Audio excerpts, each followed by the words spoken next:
Bayruthi from FS Securities, a stockbroking firm on the Gold Coast in Queensland, Australia.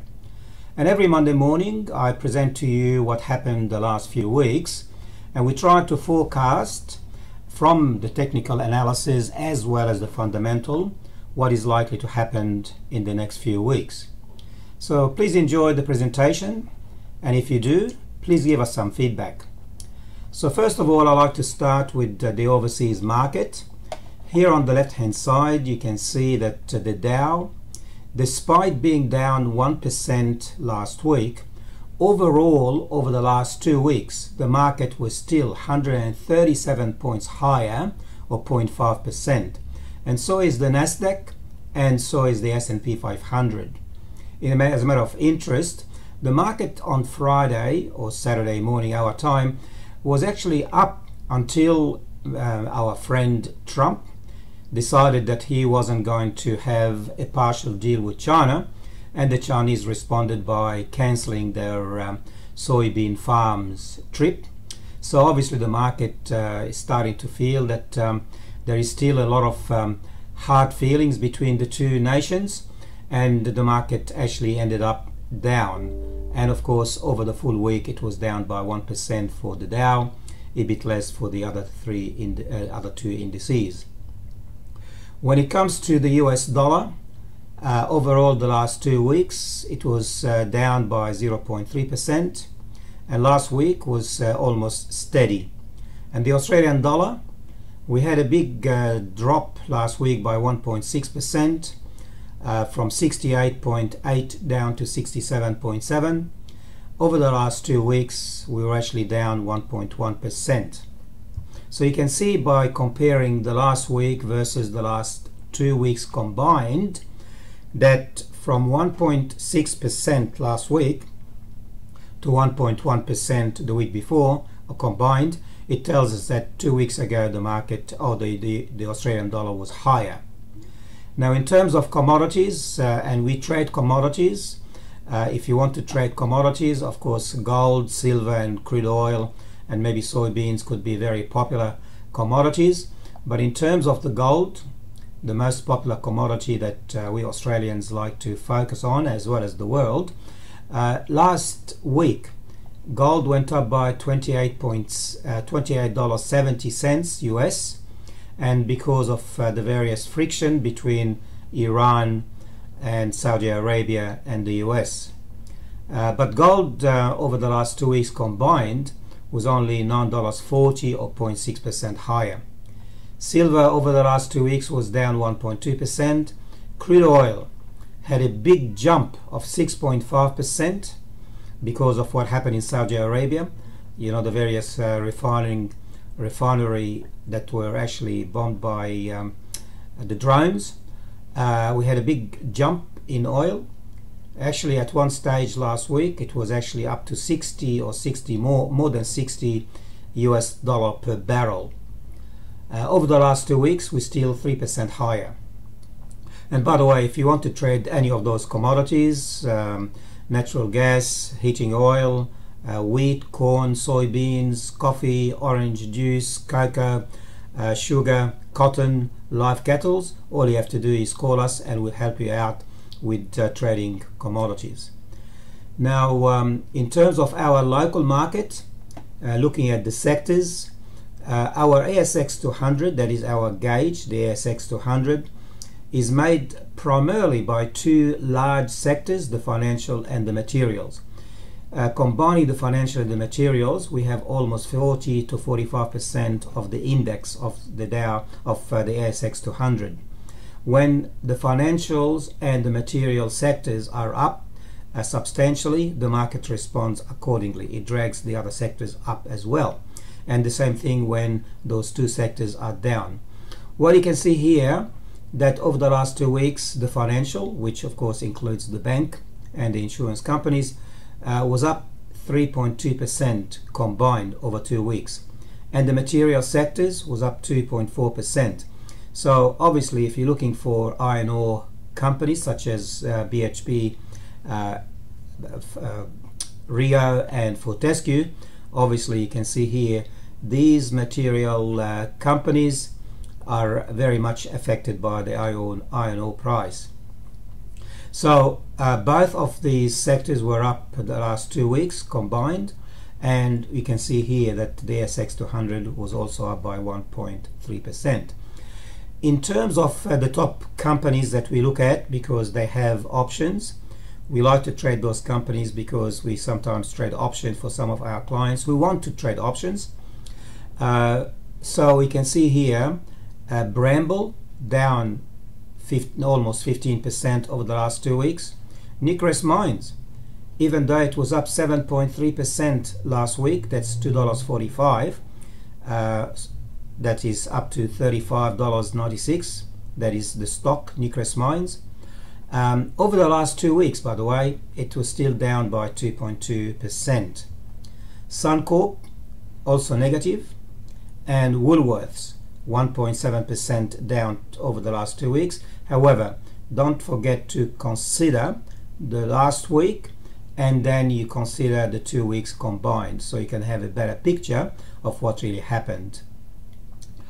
Okay, now in terms of volume, and we believe that volume is a very important leading indicator based on very basic economic issues relating to supply and demand. When you see here that last week, excuse me, 32% of all our stocks, the 2,200 stocks that we have on our market, were actually advanced, in other words, were up, and only 23% declined. And look at the volume. We had a very, very good volume last Friday, and over the last 5 weeks, these are advances over declines over the last weeks. You can see that the market, after it dropped about 6 weeks ago, it managed to recover, and we're nearly getting back to where we were after Christmas, when the market reached an all-time high. Well, as high as it was in 2007, 2008. So for 11 years we were waiting until we see that peak again, and we saw it after Christmas, and then we had a major drop because of the tension between China and the US. But we've seen here the advances over declines over the last 5 weeks have been very, very positive. Okay, we have established a mechanical system that we have actually designed nearly 25 years ago. We continue to refine it, and here we can see we have various strategies for various type of clients: the investor, the long-term investor, the conservative trader, and of course the very aggressive trader. And based on what happened the last week and the various even 5 weeks, you can see that the American market went from neutral to bear to slightly bullish to more bullish, more bullish, and more bullish. So you can see that the last 5 weeks we've seen a conversion from bearish to bullish. Gold, we ended up 3 weeks ago in extremely bullish area, back to neutral, a little bit more bearish, and at the moment very undecided market. Crude oil, on the other hand, because of what happened in Saudi Arabia, we've gone from very, very bearish 5 weeks ago to bull for the aggressive trader, bear for the investor. And right at last week, from the indicators that we look at, the indicators help us to determine the various strategies for the various type of clients. Crude oil, with the exception of the investor, is very, very bullish for the conservative trader, the guy who trades over the last 2-3 weeks, and very aggressive for the bullish trade. That's the very aggressive trader is in and out of the market maybe once or twice or 3 times and even 5 times during the week. And again, all the other commodities are shown here. Now we look at the chart here. That's the Dow, the American market. We've seen that prior to Christmas the market really dropped quite substantially, from 27,000 down to 22,000. That's a very, very heavy, substantial drop. But by March this year it recovered the whole lot. It went down a bit and then exceeded the peak back then, and right at the moment we're very close to all-time high. This is the weekly chart, and we've seen last week the market was down, and this is the daily chart. And of course there are several indicators that can determine the various advice or forecast for next week based on the indicators that we see on the chart. And by the way, we run education programs, and during the programs we actually teach people how to read signals, when to get in, when to get out, and when to move sideways. The last 5 days we've gone from 27,000 down to slightly below 27,000. It's a small drop, but remember, we've had prior to the last 6-7 days we've had a major move on the upside. One thing I like to mention to you, that black line is actually the 200-day moving average. It's usually affords us to look at that line as being a very strong support, and as long as it is support, usually the market bounces off it, so it goes down, maybe slightly below it, and then bounces back and moves upward. If it goes below that 200-day moving average and stays below it for 2 or 3 or 4 days, then we know that there is a reversal in the market. Looking at our market, we start with the sectors. You can see here from last week, you can understand that we've actually moved from neutral, bearish, neutral, bullish to bullish. With the exception of the gold sector on our market, most of our other sectors have been very bullish. And this is our ASX 200. Last week we've had a green candle. That means it opened at the bottom of that box and closed higher. So green means a bullish week. Even though it got to a high point and then bounces back, still a green candle. That's the weekly chart, indicating that the closing price last week was higher than the closing price the week before. Now look at the daily chart. On Friday and on Thursday the market got higher but never closed on the high point of the day. That is telling us that people are selling at the end of the day, a bit of concern about what may happen in the future. So pushing it up during the day and closing at a lower level at the end of the day, that is actually slightly bearish. Okay, the mechanical system that we have designed, as I mentioned earlier, you can see here 5 weeks ago all the indicators on the chart showing mainly bearish to slightly bearish and more bullish, more bullish, more bullish, and of course last week, with the exception of CIMIC, which is the old Leighton Holdings, for the long-term investor, was bearish, but most other stocks were actually on the bullish side, with the exception of Suncorp.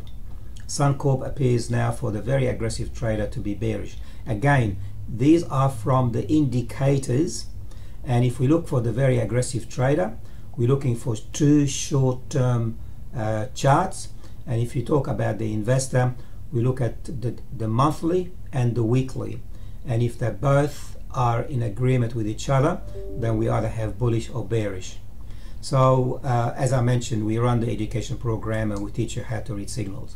Finally, we also have a mechanical system that we design as well that helps us to determine where the big volume appeared on the week. This is actually all weekly, and you can see that Santos over last week had 200% of the average volume. The average volume is 27 million. That is the average over 50 weeks, and last week we've seen that the volume was 200% double. So that really creates an interest in why Santos has gone up so much. Well, of course we are helped, well, Santos was helped by what happened in Saudi Arabia. The oil price went up, so obviously you expect Santos to go higher. Of all the banks, National Australia Bank had a very good week, and also the volume was 160% higher than the average. On the downside, Amcor had and Woodside Petroleum. Interestingly, that Santos was up, Woodside Petroleum was down, even the price of oil went up. So if you really want to take an edge on both stocks, one you can go bullish, the other one you can go bearish.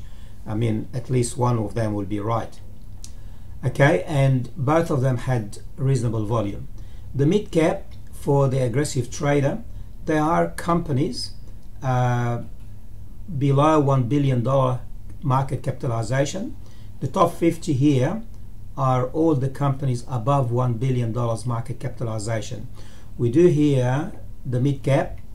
The company has to have more than 100 million but less than 1 billion market capitalization. And again, we go and look for volumes. And West Gold, 286% over the average volume. Western area has been going up and up and up with a lot of interest in Western area. We picked Western areas nearly 2 weeks ago, and it's a company that we're quite excited by, because that mechanical system that we have here, we call the bull chart, is showing that Western area has performed. I mean, there is a demand. As long as there is a demand, as long as the volume is higher than the average and it's on the blue side rather than the bearish side, it means that it's worthwhile speculating and start to invest in it. Okay, if you are a client of ours and if you are a part of our education program, we give you all this mechanical system available to you on our website. Okay, because I don't know your financial circumstances, I need to let you know that everything I said here today is only of general advice nature. It's not personal advice. So before you take any action, please consult with us or with your professional advisor. And remember, there is no guarantee that anything you will do in trading or investing is going to turn gold. So if you have any questions, all you have to do is call us. Talk to us, george@fssecurities.com.au, or you can call me on my mobile. If you're ringing from overseas, and this presentation is sent on Yahoo and on various international programs, if you're ringing from overseas, 61 for Australia, you don't need the 0, so it's 61-411-259526. Finally, happy trading and happy week.